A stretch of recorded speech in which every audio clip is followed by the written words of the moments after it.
Hello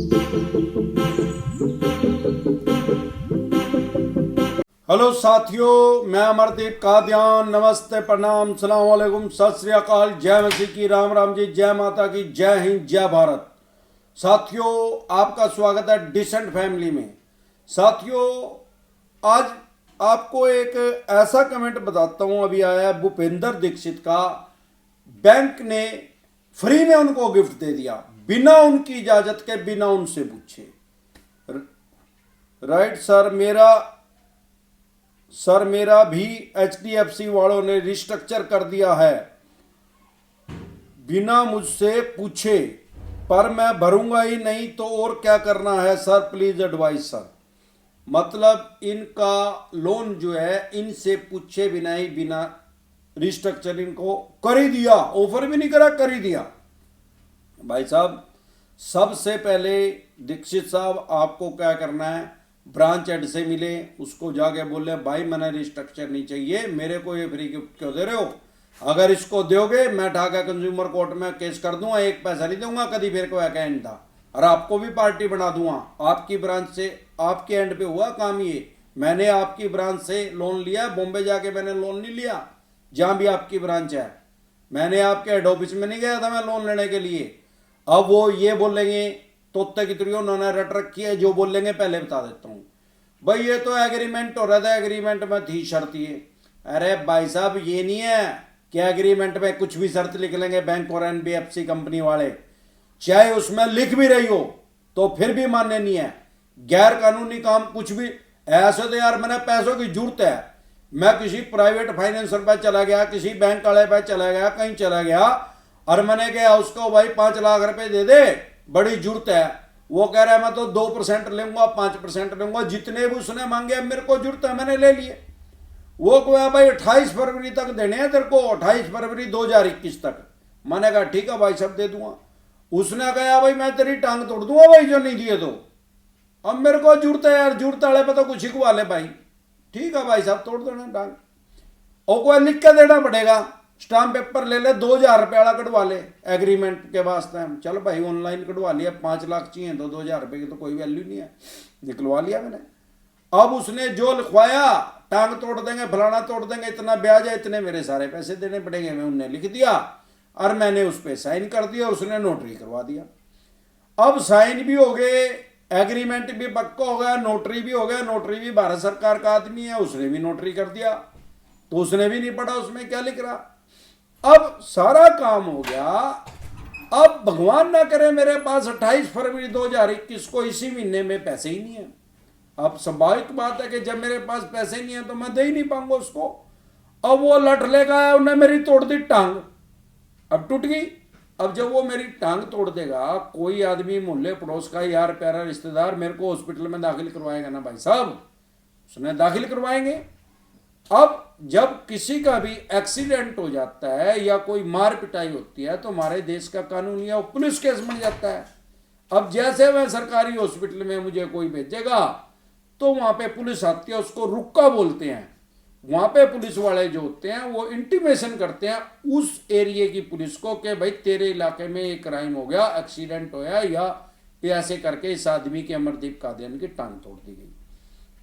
अब वहां से पुलिस आएगी, मेरे बयान होंगे, मैं कहूंगा भाई इस फलाने आदमी ने मेरी टांग तोड़ी भाई। अब वो उसको बुलाएंगे, मोबाइल नंबर दे भाई, मेरे पास तो है, मैंने दे दिया।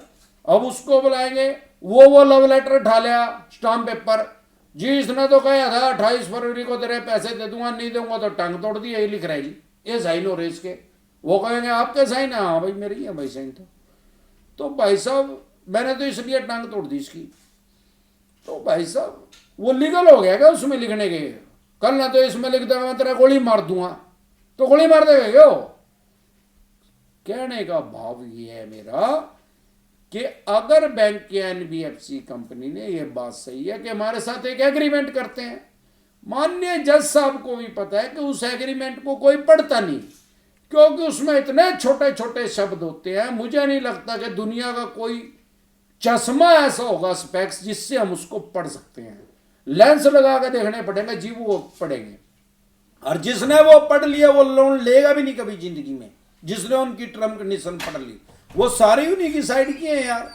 तो ऐसा नहीं है, कानून है, कानून के हिसाब से काम होगा। ऐसा नहीं है कि हमने एग्रीमेंट कर दिया तो उसने कुछ भी लिख लिया और वो कुछ भी कर देगा हमारे साथ, ऐसा नहीं होगा। कानून के दायरे में रह के अगर कोई हमारे साथ एग्रीमेंट कर रहा है तो वो वैलिड है, अदरवाइज वो इनवैलिड है। अब अगर वो रिस्ट्रक्चर आपकी इजाजत के बगैर ही आपके लोन को रिस्ट्रक्चर कर रहा है तो आप सीधा जाके कंज्यूमर कोर्ट में केस फाइल कर दें। अब क्या होगा, जब नोटिस आएगा तो वो नाक रगड़ेंगे आपके पास आके, भाई साहब रहने दो, समझौते के ऑप्शन पे आ जाएंगे। अगर आप नहीं माने आपको कंपनसेशन भी मिलेगी, मुआवजा भी मिलेगा और रिस्ट्रक्चर भी रद्द होएगा, तब जाके इनको अकल आ जाएगी। तो अगर कानून का ज्ञान नहीं है, समझ नहीं है आम आदमी को, और ये सोचते हैं ये बैंक और एनबीएफसी कंपनी इसी का फायदा उठाते हैं, क्योंकि इन्होंने तो बड़े बड़े वकील लगा रखे हैं भाई अपने अलावा परमानेंट ही। इनको ये पता आम आदमी को इतनी समझ नहीं, कुछ नहीं कर सकता, इसका कर दे कुंडा। तो इसी तरीके से अगर हम अपने अधिकारों का पता नहीं करेंगे तो हम ऐसे ही दबे कुचले जाते रहेंगे। इससे अगला लेते हैं दीपू खंडेलवाल, घर वालों के खाते से भी काट सकते हैं क्या पैसे? हाँ भाई, घर वालों के खातों से ऐसे पैसे नहीं काट सकते। अमरदीप कादियान ने लोन लिया तो मेरी वाइफ के अकाउंट से थोड़ी पैसे काट लेंगे, ऐसे नहीं काट सकते। अगर मेरी वाइफ गारंटर है फिर जरूर काट सकते हैं, या मेरा घरवाला भी कोई आदमी उसमें इन्वॉल्व नहीं है, गारंटर नहीं है, मैंने किसी अननोन आदमी की, किसी रिश्तेदार की, दोस्त की, यार प्यारे की गारंटी दे रखी है, उसके अकाउंट में से भी पैसे काट सकते हैं। लेकिन जो गारंटर नहीं है उसके अकाउंट में से पैसे नहीं काट सकते। किसी के पास पावर नहीं है उसके अकाउंट में से। इनकम टैक्स डिपार्टमेंट के पास पावर तो है उसको फ्रीज करने की, लेकिन पैसे वो भी नहीं उसके अकाउंट में से निकाल सकता है। तो सिर्फ कोर्ट के आदेश पे होगा, वो बड़ा लंबा प्रोसीजर है, सारी उम्र चली जाओ, दीवानी के केस है भाई। यंग निग्गा, दोनों बनाओ सर, फुल सपोर्ट, दोनों ही बन जाएंगी भाई, चिंता न करें। सुमित दुबे, सर मेरा ट्रक ले गए हैं, क्या करें? भाई साहब अभी तो माननीय सुप्रीम कोर्ट की तरफ से एनपीए पे रोक लगी हुई है, अभी कैसे आपका ट्रक इन्होंने खोस लिया? अगर खोस लिया तो इनलीगल काम किया, इनलीगल कर दिया, इनके खिलाफ सीधा कंज्यूमर कोर्ट में केस कर दो। अभी आप वीडियो देख रहे होगे तो आपको समझ में आ गया होगा क्या होएगा इनके साथ, वही होएगा जो अभी मैंने उनको बताया पहले।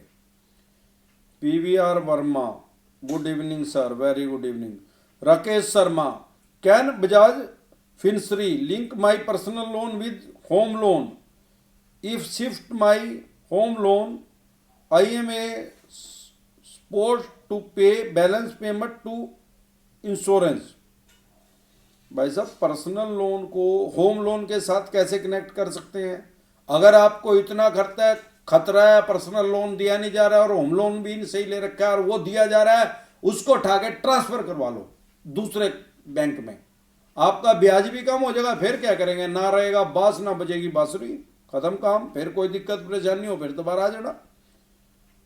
Ikram Mujewar, sir please make video on how to complaint in consumer forum. भाई साहब ऐसा है, अगर आपको कंज्यूमर कोर्ट में कंप्लेंट करनी है तो आप हर डिस्ट्रिक्ट में, जो भी आपकी डिस्ट्रिक्ट लगती है, 750 के करीब हमारे देश में शहर हैं, डिस्ट्रिक्ट हैं, आप वहां पे जाइए, वहां पे कंज्यूमर कोर्ट सरकार ने बना रखी है। आपको नहीं पता क्या लिखना है, इसमें कोई वकील भी करने की जरूरत नहीं, आप अपना केस खुद से भी लड़ सकते हैं।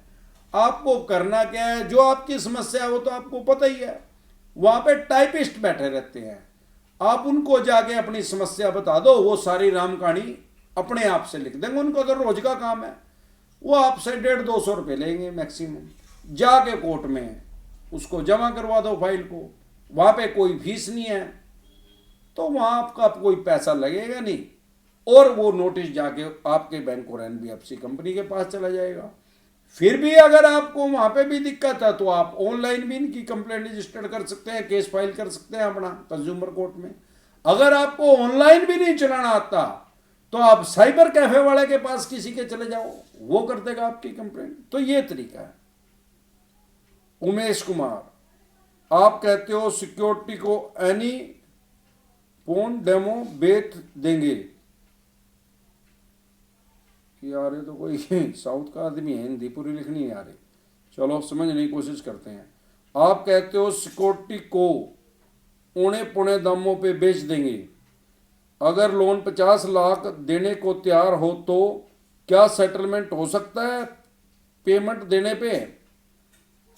भाई साहब ऐसा है, सिक्योर लोन में कोई सेटलमेंट नहीं करता, ना कोई बैंक करती, ना एनबीएफसी कंपनी करती। वो तो औने पौने दामों में सही कह रहे हो तो बेचेंगे भाई, उसने उन्होंने तो अपने पैसे लेने। या तो आप उनकी किस्त दे दो या उनके आप औने तो पौने दामों में बिकवाओ ना, अपने दाम पे बेच लो अपनी सामान में, उनके उतने पैसे दे दो। और नहीं तो उनके पास पूरे राइट्स हैं, आपने पूरे अधिकार दे रखे हैं उनको। जितने औने पौने दामों कम में ही बिकेगी ना। मान लो आपने देने 50 लाख रुपए और उन्होंने आपका मकान जमीन जुदाद फैक्ट्री कारखाना 35 लाख में बेच दिया ना, 15 लाख रुपए और मांगेंगे भाई साहब आपसे। एक केस और करेंगे आपको ऊपर, सरफेसी एक्ट 2002 के तहत आपके ऊपर एक केस रजिस्टर्ड करेंगे सिविल का, उसके तहत वो आपसे पैसे मांगेंगे। ऐसा नहीं है कि आप ये कह दो यार मैंने तो फ्लैट लिया था, फैक्ट्री ली थी, दुकान लिया था, मकान लिया था, 50 लाख रुपए का मैंने देने थे, मैंने तो वो फैक्ट्री दे दी यार छोटी मोटी जो भी थी 50 लाख की, या मैंने तो अपना फ्लैट ही दे दिया, मैंने क्या के देने ना भाई। जितने का बिकेगा, जितना उनका बैलेंस है, प्लंटी ब्याज जुर्माना जो भी है वो सारा लगा के उनके पैसे देने पड़ेंगे। ये सिक्योर लोन में है। अनसिक्योर लोन में तो भाई साहब अगर फिर भी और भी ज्यादा डिटेल चाहिए तो, क्योंकि आपका सिक्योर लोन है, सिक्योर लोन डिसेंट एडवाइस लिख के सर्च कर लो, आपकी समस्या का समाधान हो जाएगा। तस्लीम खान, सर मुझे इतना जानना है कि मैं ईएमआई नहीं दूंगा तो जब तक कोर्ट का फैसला नहीं आता। भाई साहब जब कोर्ट में ही चला जाएगा आपका तो उस पर स्टे मिलेगा।